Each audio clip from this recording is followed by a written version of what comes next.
애플이 양호한 실적을 발표하고도 시간의 거래에서 하락합니다. 아마존은 실적 호조를 기록한 뒤 애프터마켓에서 급등합니다. 인텔이 4분기 매출 전망치를 상향 조정했습니다. 출근길 뉴스프레소입니다. 10월의 마지막 거래일, 뉴욕 증시는 마이크로소프트와 메타의 하락 여파에 대형주들이 일제히 밀리며 약세를 기록했습니다. 나스닥 지수가 2.8% 급락하며 18,100포인트 선을 반납했습니다. 메가캡 빅테크주들이 일제히 1에서 6%대의 낙폭을 기록했습니다. 주가 하락을 촉발한 건 전일 발표된 MS와 메타의 실적 결과. 사실 실적 발표 후 월가의 반응은 긍정적인데요. 모건 스탠리는 마이크로소프트의 클라우드 및 AI 실적이 계속 좋아질 거라며 목표가를 $506에서 $548로 상향했는가 하면 시티는 조정 시 매수하라는 코멘트를 내놓기도 했죠. 메타 역시 마찬가지입니다. 바클레이즈는 공격적인 AI 투자를 오히려 긍정적으로 평가하며 목표가를 $550에서 $630로 높여 잡았습니다. 정리하자면 실적 자체는 좋았지만 가이던스에 대한 실망감, 과도한 자본 비용 증가, 높은 밸류에이션의 삼중고가 주가를 끌어내린 겁니다. 거기에 마이크로소프트 투심을 끌어내린 또 하나의 요인, 바로 오픈AI의 신규 서비스 출시 소식인데요. 서치 GPT라는 이름의 검색 기능을 챗 GPT 안에 추가한 겁니다. 실시간 웹 검색부터 뉴스, 주식 시세, 날씨 등의 데이터까지 제공되죠. 공교롭게도 약 2년 전 챗 GPT 최초 출시를 한 달 앞두고 MS의 주가가 하루 사이 7%대 급락한 적이 있었는데요. MS의 주가는 그때 이후로 처음 보는 최대 낙폭을 간밤 기록하며 커져가는 경쟁 심화 우려감을 대변하는 듯 했습니다.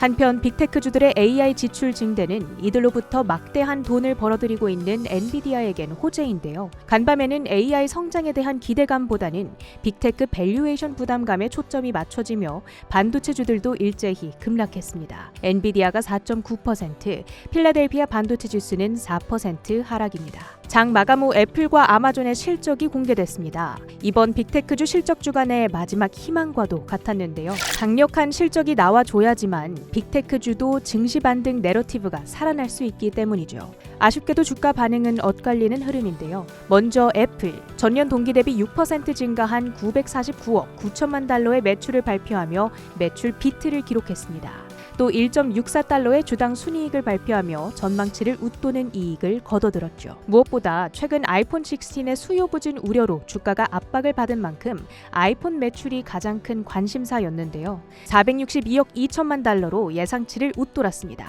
다만 부문별로는 아이패드와 맥 매출액이 예상에 미달했죠. 양호한 실적이었지만 빅테크 고평가 우려감이 증시를 억눌렀던 오늘 투심을 반전시키기에는 다소 부족했던 걸까요? 애프터마켓에서 주가는 2% 가까이 후퇴합니다. 반면 아마존은 오전 7시 30분 현재 시간의 거래에서 5.6%의 플러스권을 지나가는데요. 1,588억 8천만 달러의 매출액에 1.43달러의 EPS를 기록하며 각각 기대치를 크게 웃도는 실적을 내놨습니다. 하지만 좋기만 했던 건 아닌데요. 주된 관심사인 클라우드 부문 AWS의 매출은 예상치를 하회했죠. 경쟁사 알파벳, 마이크로소프트의 30%대 고속 성장에 비하면 다소 아쉬운 19% 성장에 그쳤습니다. 그럼에도 불구하고 영업이익 전망이 예상보다 견고하다는 점이 주가를 밀어 올립니다. 위기에 직면했다는 평가와 함께 최근 3개월간 30% 가까이 하락한 반도체 기업 인텔, 실적 발표 후 애프터마켓에서 8%대 급등하는데요. 양호한 실적과 함께 견조한 가이던스를 제시했습니다. 또 파운드리 사업부 분사를 통한 실적 부진 만회 노력까지 부각되며 긍정적인 반응을 보입니다. 출근길 뉴스프레소 헤드라인입니다. 신규 실업수당 청구 건수는 10월 초 중순 허리케인 여파로 조금 늘었다가 최근 다시 둔화하는 모습을 보입니다. 미국 노동부에 따르면 지난주 신규 실업수당 청구 건수가 21만 6천 건으로 전주 대비 12,000건 감소됐다고 밝혔습니다.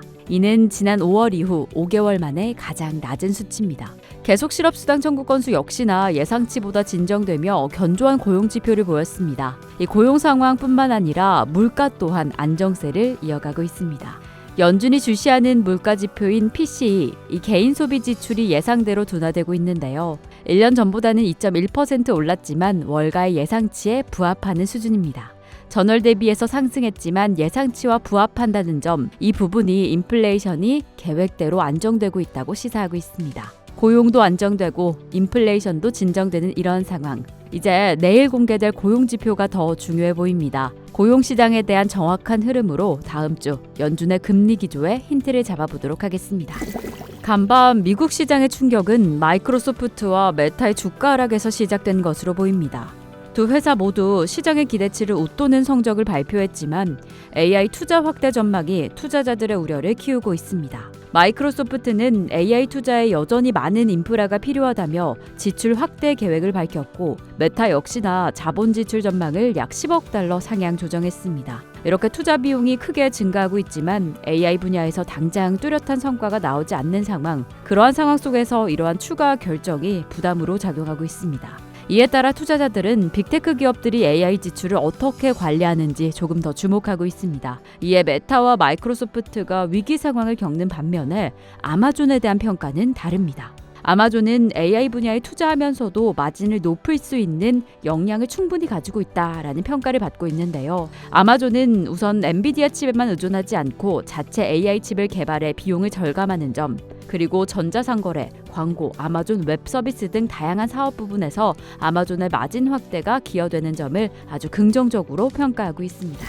이어서 상품 시장입니다. 이란이 수일 내에 이스라엘에 대한 공격을 준비 중이라고 보도했습니다. 대선이 치러지기 전 공격이 발생할 가능성이 있는데요. 이에 WTI는 장중 2% 상승했습니다. 비트코인은 간밤 하락했지만 지금 미국 대선 결과와 관계없이 비트코인이 11월 사상 최고가를 경신할 가능성이 여전히 대두되고 있습니다. 국제금값은 차익 실현 매물에 6거래일 만에 하락했습니다. 이상으로 뉴스프레소 전해드렸습니다. 이번 한 주도 너무 수고 많으셨습니다. 편안한 주말 되시길 바랍니다.